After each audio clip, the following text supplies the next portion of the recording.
everyone, it's Nina, and I'm really excited to be bringing you a new interactive card design using the Simon Says Stamp Quintuple Slider die set.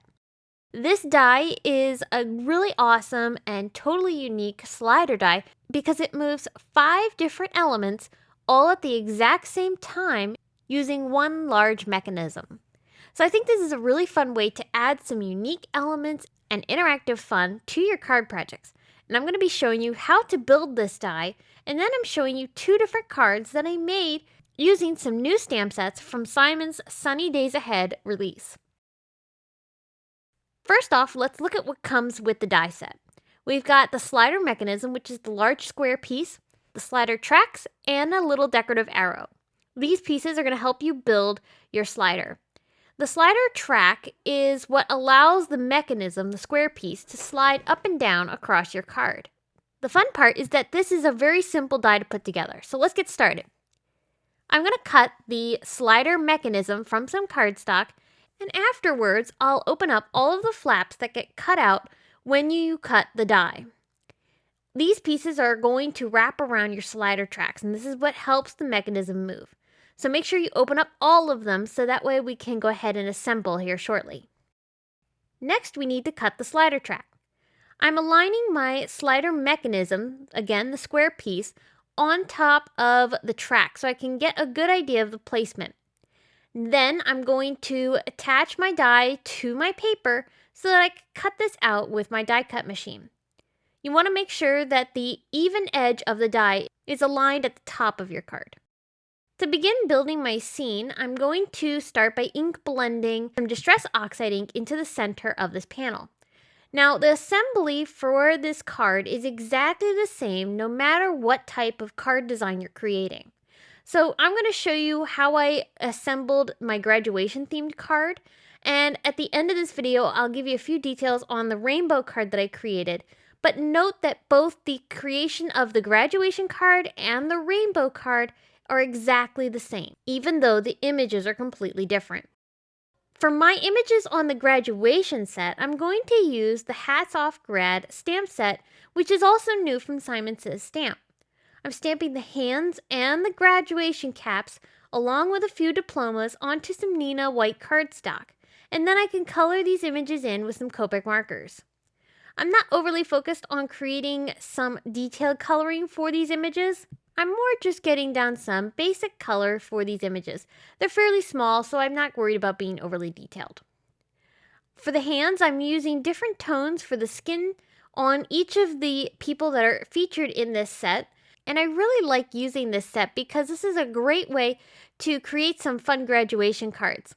And you could color the caps and the gowns in colors that match the school that the student went to. I think that would be a really great way to customize it.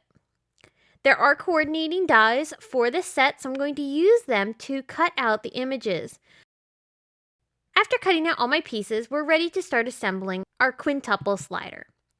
So the best and easiest way to assemble this die is to work from the back side.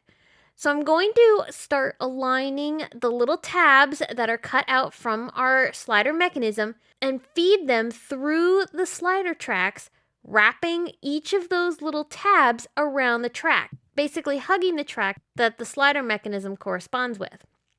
And as I attach each one, I tape them down so as I continue feeding the flaps through the slider tracks, the ones I've already fed through aren't falling back out.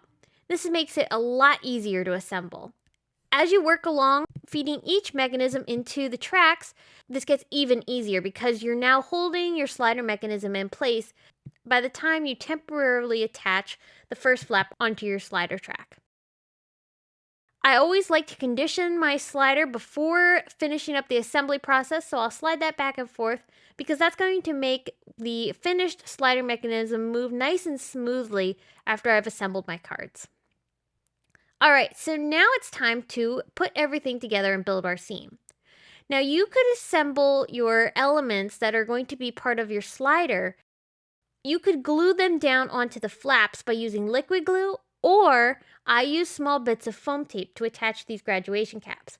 Now the thing you want to make sure to remember is to make sure that your adhesive is only sticking to the flaps and not anywhere else, because that's going to impede the slider mechanism if you get glue or tape elsewhere outside of the flaps themselves. Those are the only areas that you can put adhesive down. After attaching things to my flaps, I'm turning this over and adding tape to the back side where the slider track is laid down. I'm making sure not to get adhesive anywhere where it's going to impede the slider mechanism. And then to sandwich that slider mechanism in place, you can either attach this down directly onto your card, or in this case, I'm attaching it to a piece of blue cardstock because I am going to pop this entire thing up off of my actual card base.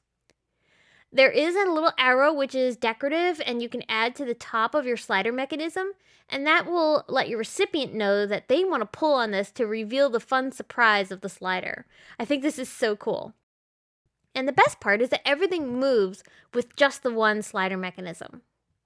I'm going to finish up the card by adding a sentiment using the new graduation themed sentiment strips. I love this black and white sentiment strip, and I think this looks really cool at the bottom of my scene here.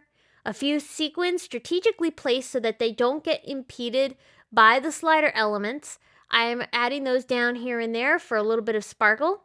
And that's going to finish up this card using the Quintuple Slider. But like I said, you can use this Quintuple Slider die with any type of stamps or dies that you have. So I thought I would create another Quintuple Slider using the Under the Weather stamp set. I attached both the rainbows and the clouds onto the slider tracks, and they are the elements that move when I pull on the slider mechanism. I think this is a really fun way to expand the use of your stamps and dies and create some really unique and interactive elements on your cards.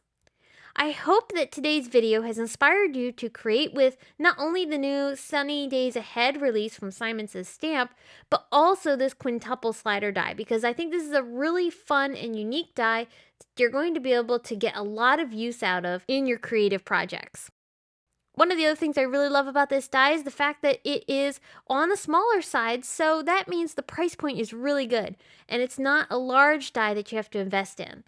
So I hope that you enjoyed today's video. I really appreciate you stopping by and spending time with me today. Thanks so much for tuning in, and I will be back again very soon with more to share. Thanks for watching.